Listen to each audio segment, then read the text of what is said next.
Assalamualaikum warahmatullahi wabarakatuh. Alhamdulillahirabbil alamin wassalatu wassalamu ala asyrafil anbiya'i wal mursalin sayyidina wa maulana Muhammadin wa ala alihi wa sahbihi ajma'in. Innal hamdalillah nahmaduhu wa nasta'inuhu wa nastahdihi wa nastaghfiruh wa natubu ilaihi wa natawakkalu alaihi wa na'udzu billahi min syururi anfusina wa sayyiati a'malina. May yahdihillahu fala mudilla lahu wa may yudlil fala hadiya lahu. Allahumma salli wa sallim wa barik ala Muhammad wa ala ali Muhammad kama sallaita wa sallamta wa barakta ala Ibrahim wa ala ali Ibrahim fil alamin innaka Hamidum Majid. Amma ba'd. Alhamdulillah, syukur pada Allah SWT kerana pada kali ini kita dapat bertemu untuk satu sesi muhasabah dan juga mengambil pengikhlaran daripada hari-hari yang telah berlalu dalam Ramadan. Allah SWT beri pada kita satu peluang kerana Ramadan datang seperti yang disebut dalam firman-Nya menerusi surah Al-Baqarah. Ya ayyuhalladzina amanu kutiba alaikumus-siyamu kama kutiba alalladzina min qablikum la'allakum tattaqun. Wahai orang-orang yang beriman, difardukan kepada kamu ibadah puasa sebagaimana difardukan kepada orang sebelum kamu supaya kamu bertakwa kepada Allah SWT. Jadi memahami takwa ni tuan-tuan, perempuan yang dimuliakan Allah sekalian, saya suka bawa satu kisah yang berlaku terhadap seorang ulama besar dalam mazhab Syafi'i. Imam yang mulia ni bernama Al-Imam Syihabuddin Ahmad bin Muhammad bin Ali yang terkenal dengan nama Ibnu Hajar Al-Haytami rahmatullah alaihi. Beliau merupakan seorang ulama besar dalam mazhab Syafi'i. Jadi untuk pengetahuan tuan-tuan, beliau ni jangan kita keliru pula di antara Ibnu Hajar Al-Haytami dengan Ibnu Hajar Al-Asqalani. Ibnu Hajar Al-Asqalani ini pula adalah seorang tokoh yang datang dua generasi selepas Ibnu Hajar Al-Haytami. Jadi Ibnu Hajar Al-Haytami ini walaupun kematian ayah, walaupun kematian ibu sewaktu beliau masih kecil, tapi beliau mempunyai masa depan, mempunyai peluang belajar yang terbuka dan beliau telah menggunakan dengan sebaik-baiknya. Jadi dalam usia yang muda sebelum menjejaki 20 tahun, Ibnu Hajar Al-Haytami ini telah pun menjadi seorang ulama yang layak untuk menyampaikan fatwa, menulis kitab-kitab hadis yang hebat, kitab-kitab fiqh yang hebat. Ini tak lain tak bukan menunjuk kepada kesungguhan beliau dalam menuntut ilmu dan peluang yang telah pun digunakan. Jadi Ibnu Hajar Al-Haytami ini tuan-tuan, kalau kita lihat, berasal daripada Mesir dan beliau telah pun meninggal dunia di Mekah. Lahir pada tahun 909 Hijrah dan wafat pada tahun 974 Hijrah. Jadi kalau kita baca dalam sebuah karya beliau yang bertajuk Az-Zawajir fi Iktirafil Kabair, satu kitab yang hebat menceritakan tentang dosa-dosa dan juga cara untuk kita mengatasi kecenderungan untuk melakukan dosa. Tuan-tuan, kitab ni Az-Zawajir fi Iktirafil Kabair. Bukan kitab Kabair. Kabair tu Imam Zahabi. Ini kitab Az-Zawajir fi Iktirafil Kabair oleh Imam Ibnu Hajar Al-Haytami. Bahasanya lebih kurang sama. Jadi Ibnu Hajar Al-Haytami ini menceritakan satu pengalaman beliau yang berlaku dalam bulan Ramadan yang kita sedang lalui sekarang, iaitu yang beliau jangkakan waktu itu merupakan 27 Ramadan, lebih kurang 27 Ramadan, dan ini merupakan waktu yang kebanyakan para ulama mentarjihkan itulah Lailatul Qadar. Beliau mengambil peluang untuk mengkhatamkan Quran di kubur ayah ibunya. Jadi pemuda yang cerdas, yang bijak, yang saleh ini duduklah dekat kubur ayah, kubur ibu, cuba untuk mengkhatam Quran sebelum subuh. Tapi nampaknya pada hari itu beliau tak dapat mengkhatam Quran sebelum subuh. Maka beliau pun pergi sembahyang subuh di masjid, kemudian pulang semula ke kubur ayah untuk mengkhatamkan, baca ayat-ayat surah-surah terakhir daripada Al-Quran Karim. Tiba-tiba tuan-tuan, pada waktu itu beliau terdengar satu suara dari kubur.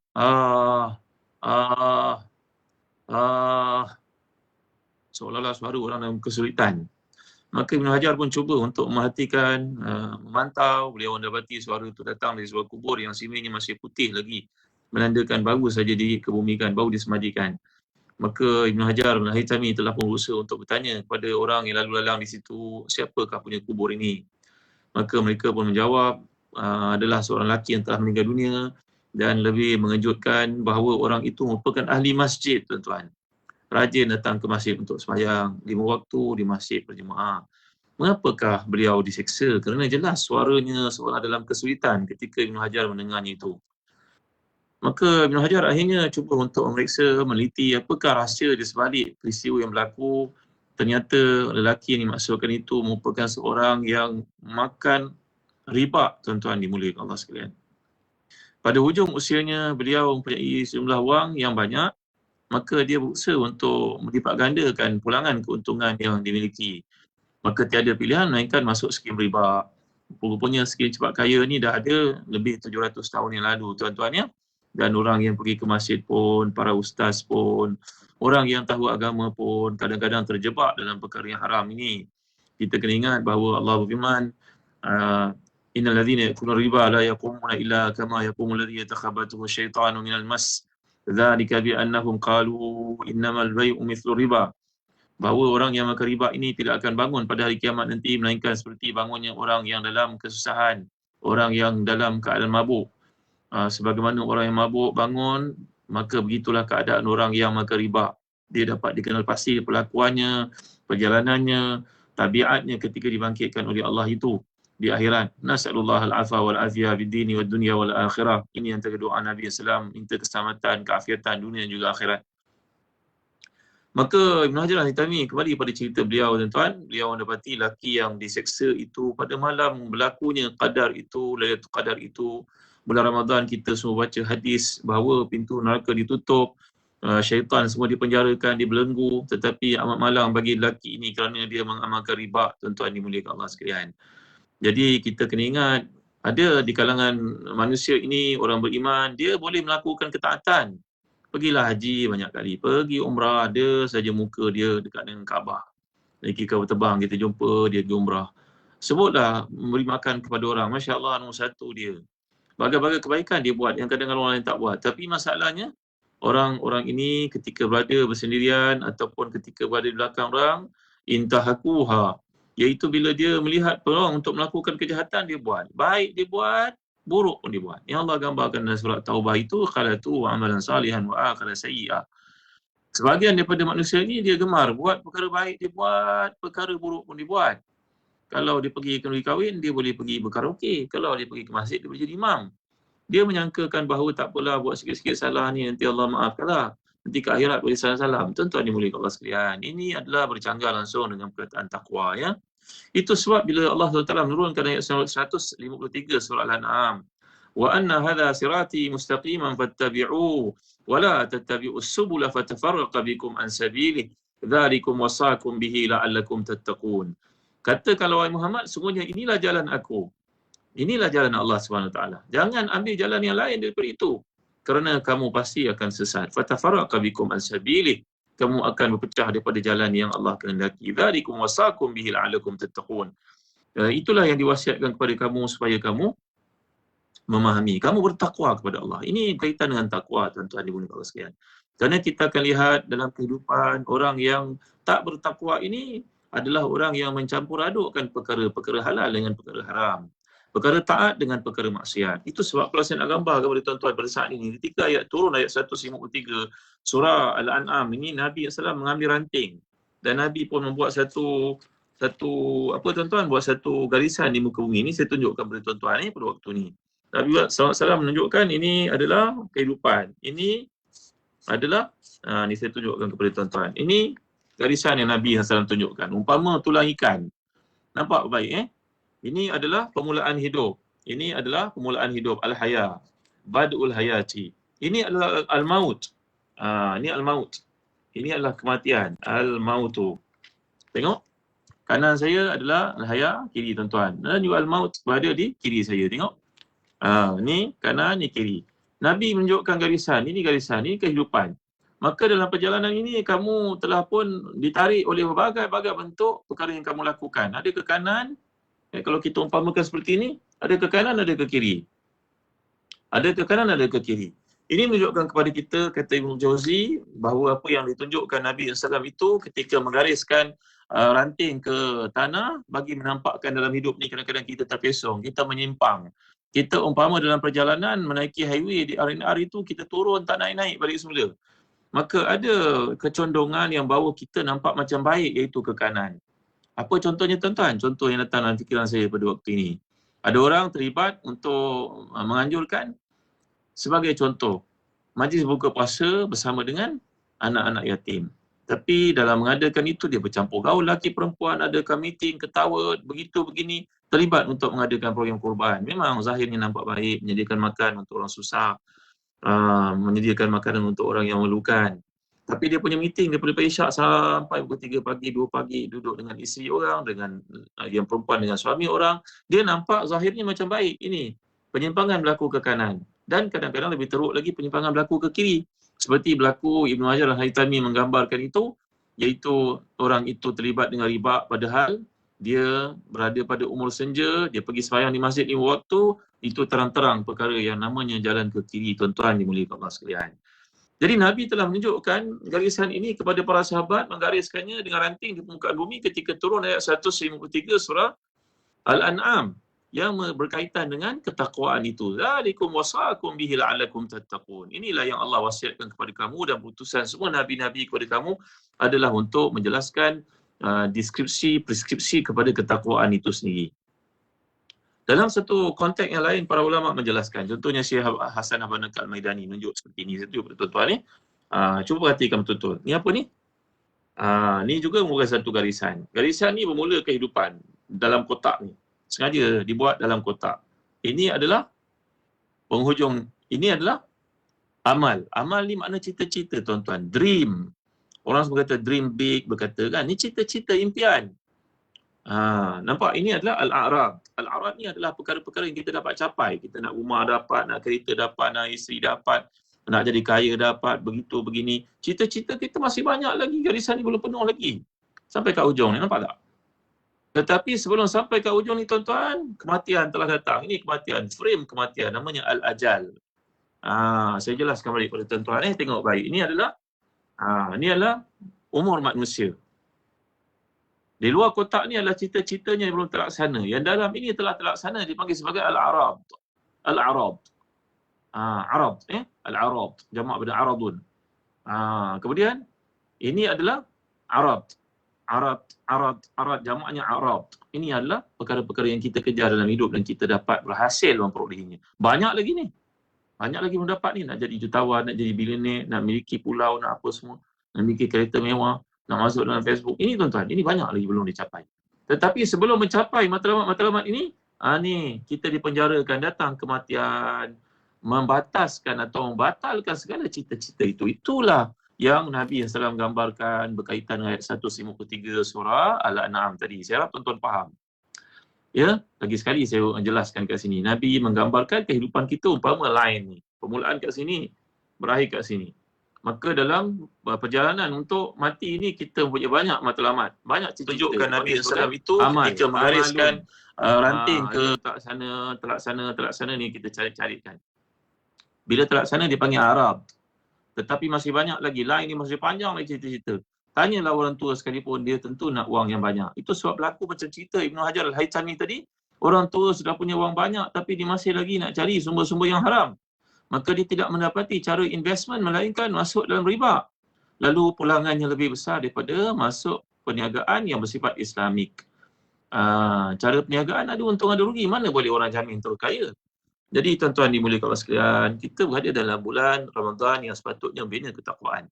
Itu sebab kalau tuan-tuan berada kat negara Arab, khatib pada hari Jumaat akan memperjelaskan takwa itu sampai tuan-tuan rasa tuan-tuan tak boleh nak lari daripada tuntutan Allah. Kerana ittaqullaha fi banatik, ittaqullaha fi abnaik, ittaqullaha fi amalik, ittaqullaha fi dinik, ittaqullaha fi baitik. Takwalah kamu kepada Allah terhadap anak-anak perempuan kamu, suruh dia pakai tutup aurat. Takwalah kamu kepada kepada Allah terhadap isteri kamu yang merupakan amanah Allah kepada kamu. Takwalah kamu pada Allah terhadap kerja kamu. Jangan culas, jangan ambil kesempatan, jangan tidur waktu bekerja, jangan buat benda-benda yang tak ada dengan kerja kita. Bertakwalah kamu pada Allah pada rumah kamu. Macam mana takwa pada Allah terhadap rumah? Ya, supaya rumah itu dipenuhi dengan perkara-perkara kebaikan. Jangan perkara-perkara kemaksiatan. Contohnya, takwalah kamu pada jiran kamu, mana buat baik pada dia.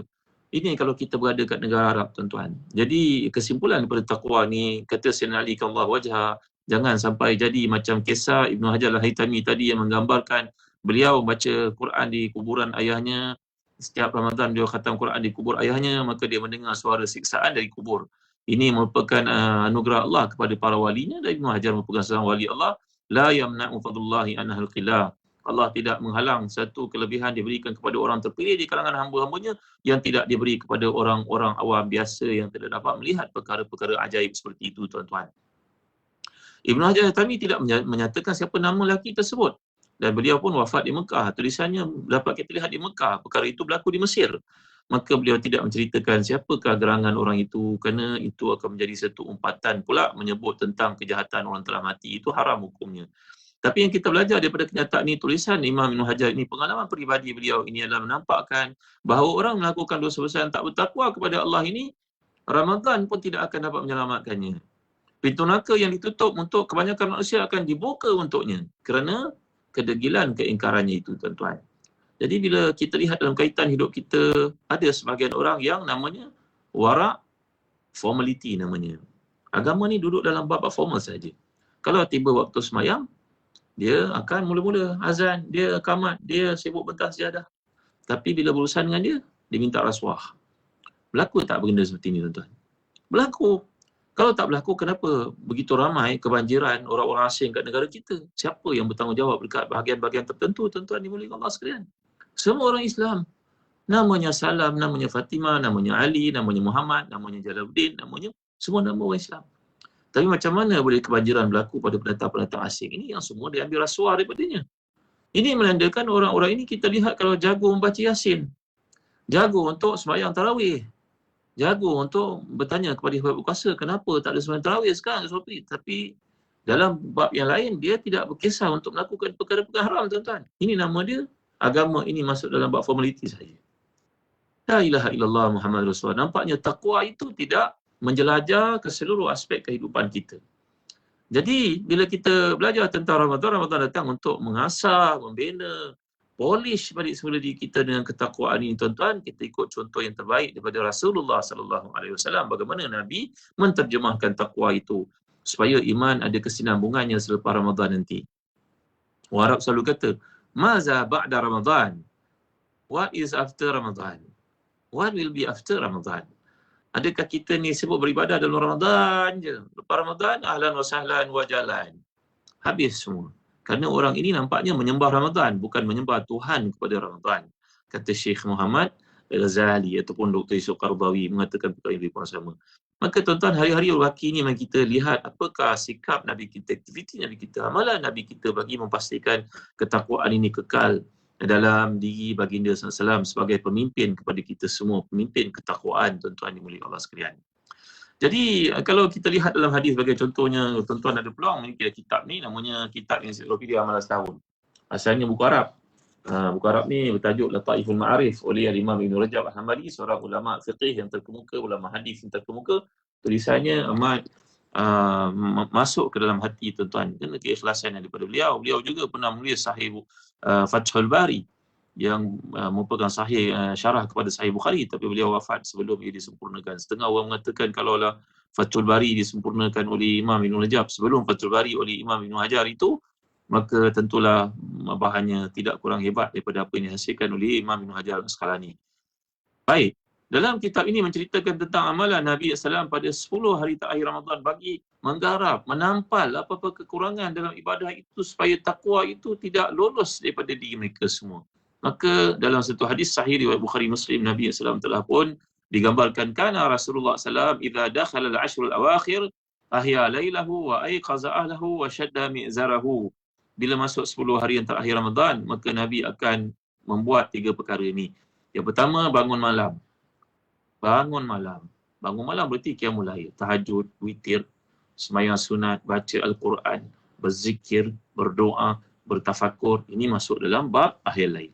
Yang kedua, Nabi akan aiqaza ahlahu. Nabi gerakkan keluarganya. Sehingga dalam hadis saya mengatakan bukan sahaja isteri, malahan anak-anak yang kecil, cucu-cucu pun Nabi SAW gerakkan. Bagi memberitahu mereka waktu kemustajaban doa sedang berlaku. Banyak benda yang kita nak minta kepada Allah. Dalam hidup ini kalau kita minta pada manusia, manusia akan pandang hina kepada kita, tuan-tuan. Walau kaya macam mana sekalipun seseorang itu sebenarnya dia miskin.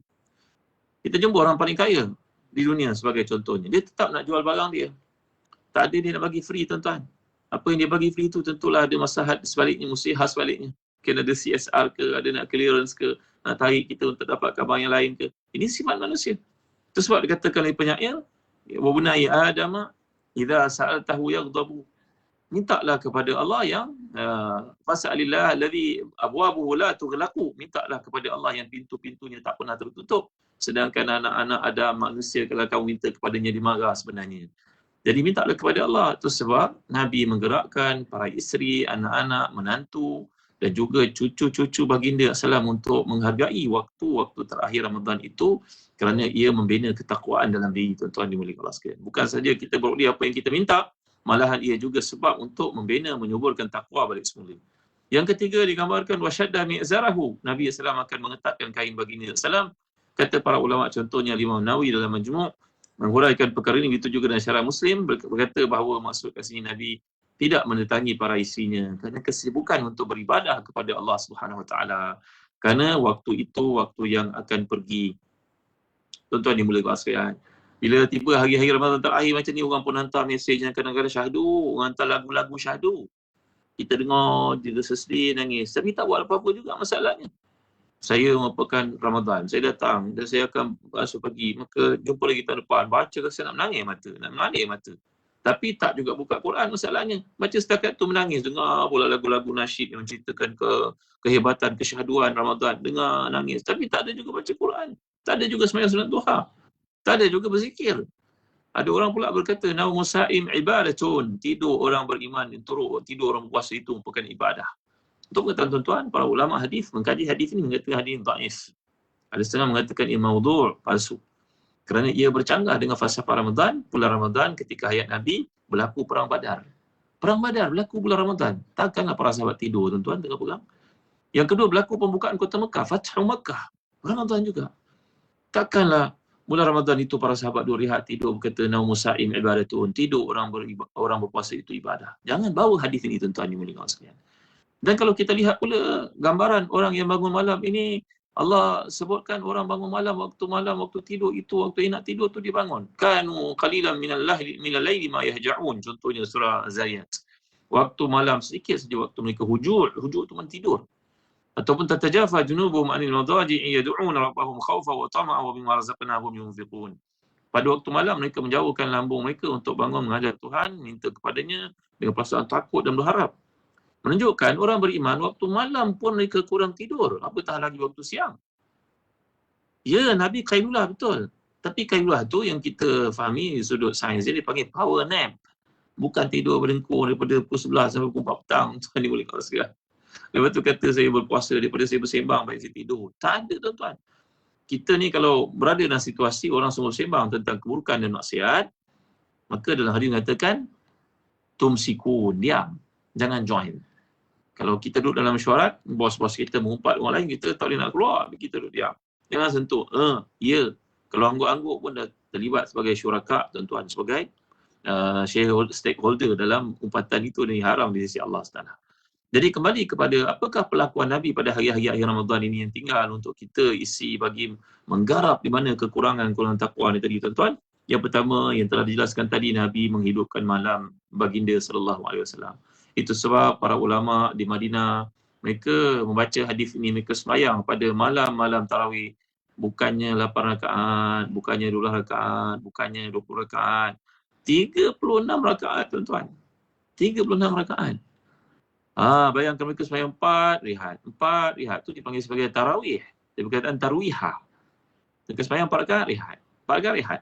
Ada pula kalau kat Yaman balik dulu, tidur nanti datang balik semula sambung. Tapi kalau sebahagian daripada kita tidur, masuklah saya tuan-tuan tidur, lepas tu tak bangun-bangun lah tuan sampai ke sahur. Allahu Akbar, Masya Allah, Tabaraka wa Ta'ala. Jadi dalam hadis menggambarkan Nabi tiba hari-hari akhir macam kita ni, Nabi membuat pecutan terakhir Ramadan. Yang pertama, bangun pada setiap malam itu kerana kemustajaban, keajaiban Allah SWT mendengar dan memenuhi segala hajat-hajat kita. Dalam buku Ensiklopedia Amalan Setahun lagi yang di tangan saya tuan-tuan, alhamdulillah buku ni saya dapat ijazah daripada guru saya untuk sampaikan kepada tuan-tuan ya. Iaitu yang kedua, Nabi mengejutkan keluarganya untuk menunaikan salat pada 10 malam terakhir berbanding dengan malam-malam yang lain. Lalu Nabi pergi ke rumah puteri yang tercinta Fatimah radhiyallahu anha, suaminya Ali karamallahu wajhah, Nabi ketuk pintu rumah itu. Sampai mereka bangun. Akhirnya Nabi bertanya kepada mereka, ala tusalian, kamu tak bangun sembahyang ke? Begitu prihatin Nabi kepada kepada isteri, anak-anak, menantu sallallahu alaihi wasallam. Agak-agak kita sanggup tak buat gini tuan? Kejut anak-anak kita balik nak tadi doktor, balik lambat, ada on call. Sian anak kita. Sian menantu kita kan kejut-kejut kan. Adalah tak bagi duit ke apa ke. Tuan-tuan dimulai Allah sekalian. Amalkan macam Nabi SAW. Rugi tuan-tuan kalau tak amalkan bukan selalu. Walaupun tahu anak-anak penat nak, ayah ingatkan je. Yelah kau pun nak jadi doktor pakar kan. Jadi ayah doakan je. Ayah minta kau bangun doa pada Allah Ta'ala nak. Kerana waktu ni waktu mustajab. Seorang sahabat Nabi yang mulia namanya Abdullah bin Mas'ud radhiyallahu anhu. Abdullah bin Mas'ud bangun malam, lalu dia akan pergi melihat puteranya yang bernama Abdul Rahman. Dan berkata kepada Abdul Rahman yang sedang tidur, budak kecil ini, wahai Abdul Rahman, kalaulah tidak kerana engkau anakku, maka ayah tidak bangun malam ni. Kalau tak memikirkan tentang kau, masa depan kau, keadaan kau pada masa akan datang, ayah tidak akan bangun. Kerana waktu ini waktu yang paling penting untuk ayah doa masa depan kau. Hidup kau berjaya, kau ada pasangan yang baik, kehidupan kau sempurna, kau ada kerja, kau tak ada dianiaya orang, kau tak ada zalimi. Teman pun kalau nak perempuan, tuan-tuan yang orang sekalian. Ini kita baca banyak kisah yang berkaitan dengan anak-anak perempuan. Orang perempuan tak nihai. Banyak mesej yang masuk kepada pejabat-pejabat qadi. Kahwin setahun tak sampai, kadang baru dapat anak seorang, berpisah, dah ditolak oleh suaminya. Apalah nilai perkahwinan pada ini, tuan-tuan yang boleh Allah sekalian ya. Jadi ini adalah tujuan kita untuk bangun malam. Yang ketiga, Nabi akan mengetatkan kain baginda. Seperti yang telah saya gambarkan tadi, ia merujuk kepada Nabi SAW tidak mentangi para isteri kerana memandang kepada pentingnya waktu itu untuk fokus beribadah kepada Allah Subhanahu Wa Taala. Yang keempat, kalau kita lihat dalam kitab Ensiklopedia Amalan Setahun ni tuan-tuan, adalah melambatkan makan hingga sahur. Maksudnya wisal. Wisal ni bukan tinggalkan terus makan berbuka puasa hingga kepada sahur. Ini berlawanan dengan fasa-fasa dan boleh memudaratkan tubuh badan. Adapun Nabi SAW, baginda memang wisal. Kerana itu para sahabat cuba untuk ikut. Lalu Nabi telah bersabda kepada mereka, kata Imam Rajab, satu riwayat yang sampai bahawa innakum lastum misli inni azilu inda rabbi yut'imuni wa yasqini. Kamu jangan samakan diri kamu dengan aku. Aku boleh wisal. Aku wisal ni berarti aku tidak makan daripada waktu berbuka sampai ke sahur. Baginda SAW diberi kekuatan oleh Allah. Nabi ada khususiyah, ada kelebihan-kelebihan tertentu. Adabani fa'ahsana ta'dibi. Allah yang beri adab pada Nabi, Allah beri makan pada Nabi, Allah beri minum pada Nabi. Bahkan Nabi pun tidur bukan macam kita tidur waktu malam. Kita tidur, kita habis fana dalam nikmat tidur itu. Nabi tidak. Nabi tidur akan berjaga. Nabi boleh melihat daripada belakang baginda SAW ketika para sahabat beratur untuk sembahyang itu, tuan-tuan dimuliakan Allah sekalian. Jadi masalah wisal ini dijelaskan oleh para fuqaha, ia bukanlah satu tuntutan kepada kita. Maksudnya kita berbuka sekadarnya. Kurma, susu, makanan ringan supaya kita dapat, yang ringan supaya kita dapat bangun tahajud, tarawih sampai ke subuh. Kalau kita dah makan, tuan-tuan, duduk bentang, pulang, safra, duduk makan nasi, biryani, mandi, kambing, lembu. Akibatnya, ahlan wa sahlan wa jalan. Nah, tuan-tuan. Memanglah tak boleh bangun tu rasa macam sayup je dengar bacaan imam. Rasa macam nak rebah je, macam nak sujud je sebelum waktunya. Jadi tuan-tuan, ini maksud wisal. Makanlah sedikit, beri kekuatan kepada kita macam kurma mekjol ke, kurma ajwa ke. Ya, kalau tuan-tuan dan peluang nak dapatkan kepada kami, Zazan Travel pun kami ada kurma ajwa, kurma mekjol. Saya tunjuk kepada tuan-tuan lah peluang ni. Ni kurma mekjol sebagai contohnya. Ya, yang Nabi SAW sabdakan, Nabi gunakan sama Aisyah radhiyallahu anha sebagai contoh. Ini pula kurma apa? Kurma ajwa. Contoh tuan-tuan, kita boleh dapatkan makan. Supaya ini merupakan satu sunnah Nabi SAW yang beri kekuatan kepada kita semua. Ya. Jadi wisal bukan bermaksud tidak berbuka langsung. Yang kelima tuan-tuan, antara perkara yang kita kena amalkan juga ialah mandi di antara maghrib dengan isyak. Ya, ia merupakan amalan Nabi kita SAW. Kerana disebut dalam hadis waghtasala bainal adhanaini, Nabi akan mandi. Kerana pada malam itu Nabi pakai pakaian yang bersih, wangi-wangian, supaya dia memberi motivasi kepada kita untuk beribadah. Kalau kita pergi ke masjid dengan baju yang hapak, busuk, bukan saja diri kita akan berada dalam keadaan susah, tuan-tuan. Bahkan jiran-jiran kita dalam sembahyang tu merasa resah, bau busuk. Ada orang kadang-kadang isap rokok. Yelah, isap rokok ni haram, tuan-tuan, tinggal je lah. Payah saya nak cerita waktu ni, semua para ulama ramai kata haram, tuan-tuan. Kemudian baru kita hembus nafas itu, buka je isap rokok, pergi semayang pula orang bau rokok, orang pun jadi tak aman tuan-tuan. Kalau agak-agak dah terisap rokok sangat, pergilah bersihkan mulut apa jua cara sekalipun, jangan sampai menyusahkan orang, tuan boleh kat Allah sekalian. Jadi ini adalah perkara yang diamalkan Nabi kita SAW in order to dapatkan kelebihan takwa pada hari terakhir, pecutan terakhir namanya. Yang keenam namanya i'tikaf. I'tikaf ni adalah Nabi kana ya'takifu ala syaral awakhir min Ramadan hatta tawaffahu Allah Ta'ala. Nabi akan i'tikaf 10 malam terakhir daripada Ramadan sehingga Allah mewafatkan baginda sallallahu alaihi wasallam. Jadi i'tikaf ni mungkin tak berlaku pada zaman kita, madailah kita sediakan satu sudut di rumah, tak perlu besar pun. Kumpulkan anak isteri kita untuk bangun, bermunajat, berdoa pada waktu-waktu yang telah digambarkan tadi. Kita bangun pukul 5 pagi untuk sahur itu awalkan sikit. Pukul 4 bangun. Pukul 4 suku, 4.20 dah boleh duduk kat sejadah. Boleh baca surah-surah pilihan, berdoa, sembahyang solat tahajud sebagai contohnya. Ada setengah jam, doa lah apa jua. Waktu itu disebut dalam hadis sahih, Allah SWT mendengar, Allah SWT menanti doa kita. Yang terakhir sekali tuan-tuan, pesan doa yang paling banyak Nabi kita SAW amalkan, Nabi syorkan kepada contohnya Aisyah radhiyallahu anha adalah Allahumma innaka afuwun karim tuhibbul afwa fa'fu anni. Allahumma inni as'aluka ridhaka wal jannah wa a'udzubika min sakhatika wan nar. Ya Allah, ya Tuhan, aku mohon padamu keridhaan dan juga syurga, aku mohon perlindungan kepadamu daripada kemurkaanmu dan neraka. Begitu juga Allahumma innaka afuwun karim tuhibbul afwa fa'fu anni. Ya Allah, engkau suka berikan keampunan kepadaku. Mudah-mudahan dengan apa yang kita lakukan ini dapatlah kita mencapai takwa yang dimaksudkan itu. Jadi Allah SWT menggunakan perkataan tattaqun. Tattaqun itu di sudut bahasa Arab namanya verb. Fi'il mudhari'. Fi'il mudhari' ini merujuk kepada istimrariyah. Mana merujuk kepada continuity. Mana kena buat walaupun dah habis Ramadan kena teruskan. Kalau sebut muttaqin itu maknanya sifat yang luzum, sifat yang telah sabit, yang telah mendarah daging, yang telah sebati dengan seseorang. Kita belum tentu jadi orang bertakwa, tuan-tuan. Isim fa'il berbeza daripada fi'il dalam bahasa Arab. Kalau saya sebut pada tuan-tuan, program malam itu dihiburkan dengan kehadiran para penasyid terkemuka untuk mendendangkan lagu selawat, contoh. Maka kita sebut para penasyid.